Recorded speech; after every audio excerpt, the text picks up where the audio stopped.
February 15th, 1942. The Ford Motor Factory, Bukit Timah, Singapore. A photograph exists from this moment. A British general, thin and hollow-eyed, carrying a Union Jack, walking in the white tropical light toward a meeting he has already decided to lose. His name is Arthur Percival. In a few minutes, he will sign the largest capitulation in British military history. But at the moment this photograph was taken, the general waiting on the other side of that table was terrified, not of the British, not of what Percival might do, of being found out. Yamashita's supply lines had been stretched to their limit. His ammunition was running dangerously low. His artillery units had been forced to cut their fire to fewer than 100 rounds per gun. He had outrun his army. After the war, he would admit that his greatest fear throughout those final days was that the British might discover just how weak his position actually was. The demand he is about to make, yes or no, immediately, no negotiation, is not theatrical contempt. It is panic, dressed up as theatre. If Arthur Percival had ordered even a determined counterattack in the hours before this meeting, the bluff might have collapsed. He didn't know. He walked in. He surrendered. This is the story of how a man who once knew exactly how to prevent this ended up as the man who could not. Go back 5 years, 1937. A report sits on a desk in the War Office in London. Its author is a British colonel named Arthur Percival, then serving on the Malay staff. Its subject, a hypothetical Japanese attack on Singapore from the north. Percival was meticulous about this. He identified not only the beaches on which a Japanese force would most likely land, but the routes it would drive south, through terrain British doctrine said was impassable, using tactics the doctrine did not account for. He named the probable outcome. The War Office weighed his assessment against the established doctrine of naval fortification and preferred the doctrine. The report was shelved. The man who would surrender Singapore had written the instruction manual for the enemy 5 years before the invasion. The paper still existed. So did the vulnerability it described. Singapore was the jewel of British imperial power in the East, a deep-water naval base, a trading hub, a garrison city on a diamond-shaped island at the southern tip of the Malay Peninsula. By 1941, Britain had spent 2 decades in enormous capital building it into what they called the linchpin of their strategic position in Asia. The phrase they used, freely, proudly, in the newspapers and the dispatches, was the Gibraltar of the East. It was a phrase that felt like a promise. The great coastal guns on Singapore's southern and eastern shores were real enough. Their barrels were long, their caliber enormous, their range measured in miles. To stand at their emplacements and look out over the water was to understand, at gut level, why the phrase held. A fleet attempting to force its way into those waters would be dismantled before it reached the harbor. There is a version of this story that says those guns were fixed in their mounts, pointed out to sea, unable to rotate, that Singapore fell because its defenses literally could not face the right direction. That version is wrong. The guns could turn. 3 of the 5 heavy guns had full 360-degree traverses, and they did fire on Japanese troops. The real problem was subtler and far more damning. The fortress had been stocked to fight a naval battle. Armor-piercing shells, designed to punch through the hulls of warships. The ammunition required to break up infantry advancing through jungle was not there in the quantities needed. The guns could turn. The right shells could not be found. Britain had built a fortress against the war it expected and left itself almost entirely unprepared for the war that came. No fixed fortifications covered Singapore's northern shore. None. Churchill would write after the war that it had never occurred to him that such vulnerabilities existed, that the possibility of an overland attack from the north had not been adequately planned for. Governor Sir Shenton Thomas had a more deliberate reason for leaving the northern shore bare. He thought it would be bad for civilian morale. To dig earthworks, there would be to admit the island might need defending from that direction. Better to say nothing. Better to leave it open. And then there was Percival's 1937 report. He had been direct about it. The most likely avenue of attack, he wrote, was amphibious landings far to the north, on the beaches at Singora and Patani, in neutral Thailand, followed by an overland drive south through Malaya. If Singapore were to be defended, it would need to be defended in the north, from the air and from prepared ground positions along the peninsula, not from the south, not by the Navy.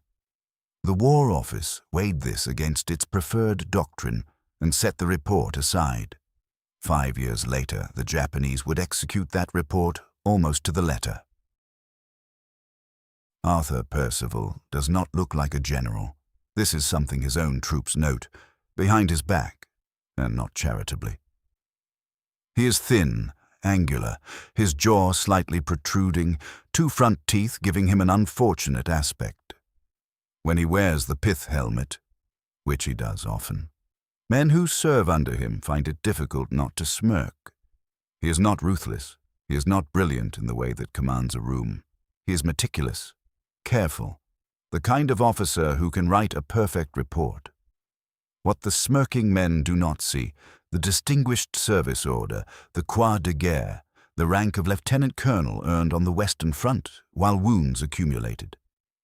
5 wounds. Earned in the mud by doing things that do not appear on a staff officer's resume. His battlefield courage was never in question. What he lacks is something harder to name. The quality that makes other men believe, without knowing exactly why, that the person in front of them is the one who should be followed. He is handed Malaya Command in April 1941. He has no experience of top-level field command. He is the screwdriver handed to someone who needs a hammer. Tomoyuki Yamashita is the hammer. He is broad for a Japanese officer. His bearing is deliberate, almost aggressive. His eyes, by multiple accounts, are small and intensely focused. He is 56 years old and has spent the last 6 months in Germany and Italy, studying Blitzkrieg firsthand, not reading about it, watching it. He has opinions about the war that his own government finds inconvenient. He argued against hostilities with Britain and the United States and had been posted to an unimportant command as a consequence. Then Japan needs him. In November 1941, Tojo recalls him to lead the 25th Army and take British Malaya. The government wants to use him. It does not intend to reward him. Tojo, who fears Yamashita's popularity, plans to employ him as a weapon and then put him away. The 2 men are now moving toward each other. One was chosen because he was safe. The other was unleashed because he was necessary. Japan's war in Asia does not begin at Pearl Harbor. It begins here, at the top of the Malay Peninsula, in the coastal town of Kota Bharu, in the first minutes of December 8, 1941. Approximately 70 minutes before the first Japanese aircraft appears over Oahu. Troops of the Japanese 25th Army are already waiting ashore in the dark. On the same day, Japanese aircraft reach Singapore. The city is fully lit, no blackout, the streets illuminated, the hotels open, the lights of the harbor and the airfields visible for miles. The Japanese pilots can see the entire island from the air. Singapore is at war, and it doesn't yet know what that means. What the city still has in those first hours is its final guarantee. The doctrine of Singapore's impregnability rested, always, on a last resort, the Royal Navy. If the ground forces were pressed, if the peninsula cracked, the fleet would come. That was the promise, and for a generation it had never needed to be tested. Now it does. 2 ships, HMS Prince of Wales, Britain's newest battleship, and HMS Repulse, a battlecruiser in service since Jutland. Together, Force Z. The belief in European naval supremacy that had underwritten the fortress concept was made manifest in their hulls. These two ships were that belief made steel. They sailed without carrier-based air cover. There are explanations for this decision. Other priorities, imperfect intelligence, misplaced confidence. None of them matter very much to what happens next. Admiral Sir Tom Phillips takes Force Z north on December 9th, moving to disrupt Japanese landings along the Malayan coast. The South China Sea is hot, the water glittering under a tropical sun. The ships are enormous. They feel invulnerable. Japanese reconnaissance aircraft find them. On December 10th, twin-engine bombers come in at two levels simultaneously, high altitude and low, the combination making it nearly impossible to defend against both at once. Prince of Wales takes her first torpedo hit, then another. She rolls. She goes down in less than 2 hours. Repulse goes faster. Men in the water. Fuel oil burning on the surface. Phillips is still radioing for tugboats, not aircraft. Then nothing. That night, when the radio announcement comes through at the Raffles Hotel, the dancing stops, the music stops, everyone goes home. Churchill in London receives the news. He will write, "In all the war, I never received a more direct shock." The fortress's last guarantee has gone to the bottom of the South China Sea. What remains is a building that doesn't yet know it has already fallen. The jungle is supposed to be impassable. That is the doctrine. Armored forces cannot move through it. Motorized columns cannot penetrate the dense canopy of Malaya's interior. The British have built their entire concept of the peninsula's defense around this assumption. The Japanese have brought bicycles. Japanese columns drive south from Thailand along a road network the British built to connect their colonial administration. Every graded surface laid for the movement of rubber and tin, now serving Japan's advance. When tires go flat on jungle tracks, soldiers lift the bicycles onto their shoulders, wheels still spinning and keep moving. The Empire's own infrastructure is the highway for the invasion. The opening battle happens at Jitra on December 11th and 12th. The 11th Indian Division is outmaneuvered, its defensive line flanked, its retreat disorganized. Central Malaya is exposed. There is a moment, 2 weeks later, when something else almost happens. At Kampar, between December 27th and 31st, the 11th Indian Division holds. The Japanese advance is slowed. Significant casualties are inflicted. For a few days, the shape of a different campaign is briefly visible. What sustained defensive action might accomplish against an overextended force moving faster than its supplies. Then the flanking begins again. Japanese forces move around the Kampar position by sea. The line is abandoned. Kuala Lumpur falls. Each defensive position established, each defensive position flanked. Each retreat faster than the last. Yamashita was gambling throughout. His artillery units were down to fewer than 100 rounds per gun. Some of his officers pressed him to halt, resupply, refit. He refused. He feared above everything that the British would simply dig in, that if they held any position with genuine determination, his advance would stall and his weakness would become visible. They didn't hold, they retreated. The Causeway, January 31st, 1942. The last British forces cross back to Singapore Island. Behind them, the causeway is blown some up, but only partially. The gap is too shallow. Japanese engineers repair it within days. The trap is shut. The island is surrounded. Everything that follows happens inside it. There is an argument in the days before the crossing about where the Japanese will land. Wavell says northwest. Percival says northeast. Wavell defers. Forces are spread thin along 70 miles of coastline, more than 80,000 men on the island, unable to concentrate because the invasion axis is unknown. On the night of February 8th, the blow falls from the northwest. Japanese troops crossed the Strait of Johor in rubber dinghies and assault boats, paddles muffled, the water dark. The strait is barely 1,000 meters wide at the crossing point. Searchlights sweep, but their coordination is imperfect. Artillery fires, but the barrage is uncoordinated. Most of the boats make it through. They land in the sector held by the Australian 22nd Infantry Brigade. Undermanned, without reserve, the precise sector Percival had deprioritized in favor of his expected attack from the northeast. The Australians fight hard. Their flanks have nothing behind them. Percival watches the reports arrive and concludes this is a diversion. The real attack, he believes, is still coming from the northeast. He holds his reserves back. For almost 2 days, he waits for an attack that does not come. When he finally releases the reserves to the northwest, the Japanese position on the island is already established. The next 5 days compress fast. Bukit Timah falls on February 11th, the commanding heights from which the entirety of Singapore Island stretches below. The harbor, the city, the reservoirs. From there, the Japanese can see everything. Air raids hit Singapore daily. Civilians in the streets. The water supply beginning to fail. From London, Churchill's telegram arrives on February 10th, passed through Wavell to Percival. There must at this stage be no thought of saving the troops or sparing the population. Wavell adds his own gloss.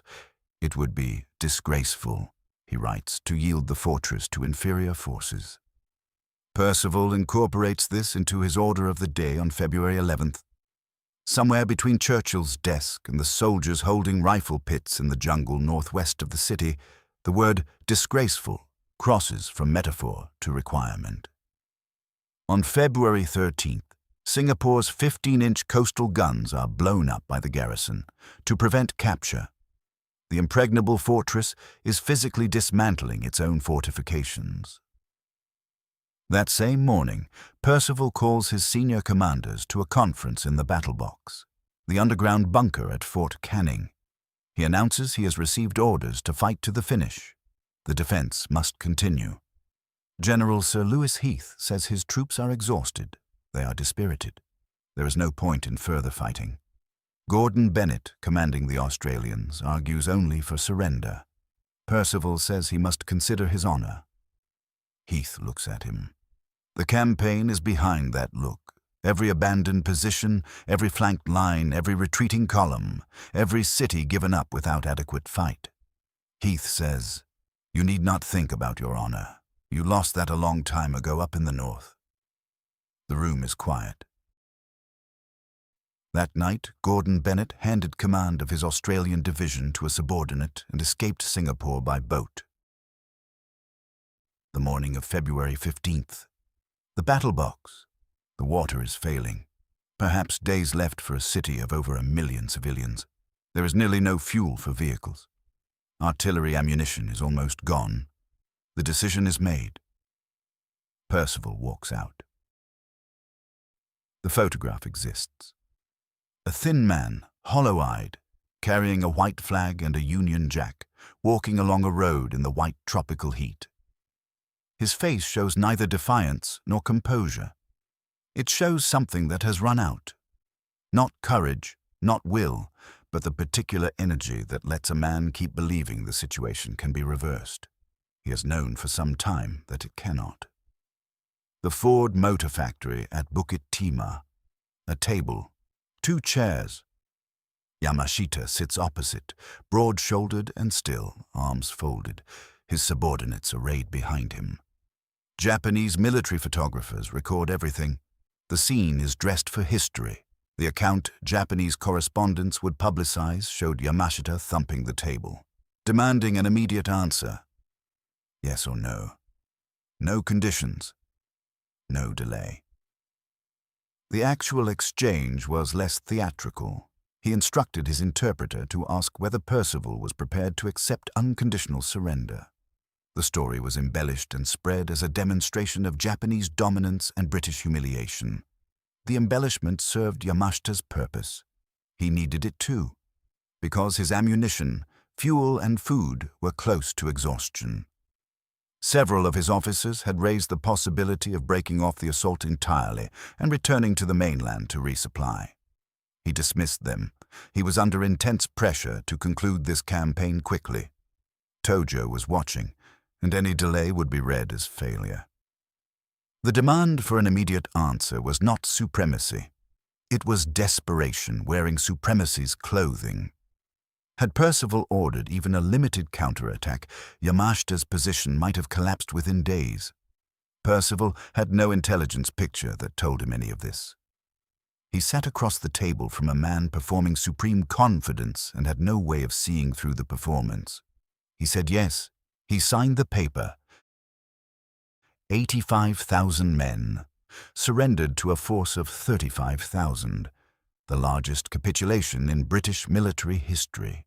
The man who had predicted exactly how Singapore would fall had surrendered it in precisely the way he predicted, to a general who was at that moment nearly as desperate as he was.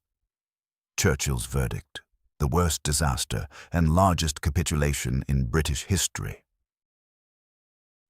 The prisoners move in different directions.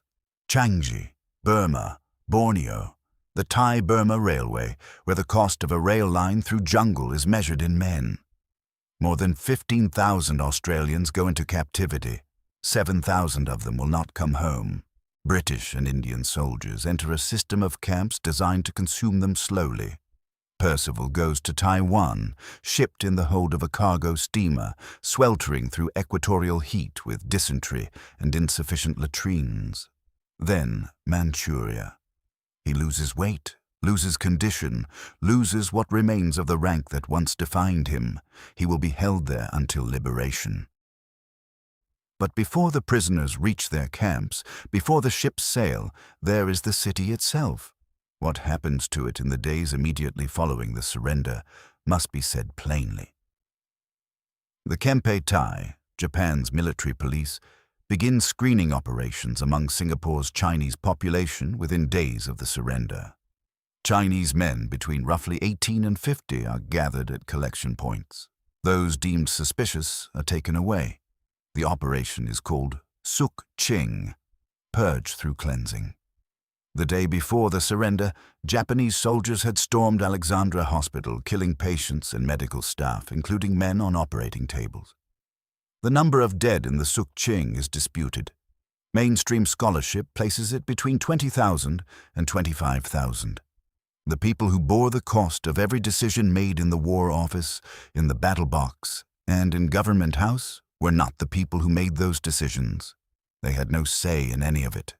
They lived in the city that was left undefended so that they would not feel afraid. Yamashita is celebrated briefly. Then Tojo moves.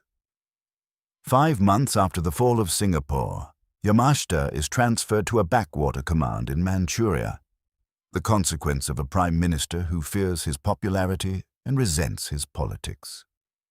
The greatest Japanese military victory of the war has been rewarded with effective banishment. He watches his command dwindle as soldiers are called away to more active theaters. He is recalled in 1944 to defend the Philippines. He cannot. Japan surrenders. Yamashita stands trial for war crimes committed under his command, Suk Ching, Alexandra Hospital, and is executed on February 23, 1946. The first major war criminal hanged in either theater, convicted in part for a victory his own government had punished him for achieving. In September 1945, Douglas MacArthur arranges for 2 men to stand on the deck of the USS Missouri as Japan signs its formal surrender. One is General Jonathan Wainwright, who surrendered the Philippines. The other is Arthur Percival. Both are gaunt. The Allied officers who found them in Manchuria were shaken by the condition of them. What captivity had taken? They are flown to Tokyo. They stand on the deck. They watch. Percival is not there as a general who won something. He is there because MacArthur thought he should see it. A man who surrendered his command to Japan, present when Japan surrenders. He stands on the deck in the September sun, still and gaunt, watching the ceremony complete. The nation that defeated him is signing a document. The war is over. He is alive. No rank is restored. No formal reckoning comes with the rejected report, the absent fortifications, the wrong ammunition, the doctrine that refused to see what Percival had seen in 1937. He spends the remaining 21 years of his life in that shadow. He dies in 1966. The fortress fell, and in falling, it did something no Japanese army could have accomplished deliberately. It showed tens of millions of people across Asia something they had been told was impossible. Tens of thousands of white British soldiers marching into captivity at the hands of an Asian army. The assumption that this could not happen had been load-bearing. Without it, the psychological architecture of colonial rule in Southeast Asia began to come apart. The nations whose subjugation the fortress was built to enforce would be independent within a generation. Both men were destroyed by Singapore. Percival carried the scapegoat's burden for the rest of his life, never fully escaping that photograph. Yamashita was executed for a victory his own government had punished him for winning. The fortress built to hold an empire became, in its falling, the moment the empire began to understand it could not hold. He wrote it down. In 1937, in a report that still exists, Arthur Percival told them exactly how it would happen. The route, the tactics, the terrain, the outcome. He laid it out with precision and was told, politely, to put it away. The paper still exists. And so does that photograph. The thin man, the white flag, the tropical light, the long walk toward the table. He knew that moment was possible 5 years before it arrived. He was the only man in the British command who did. He spent the rest of his life living inside the consequences of having been right.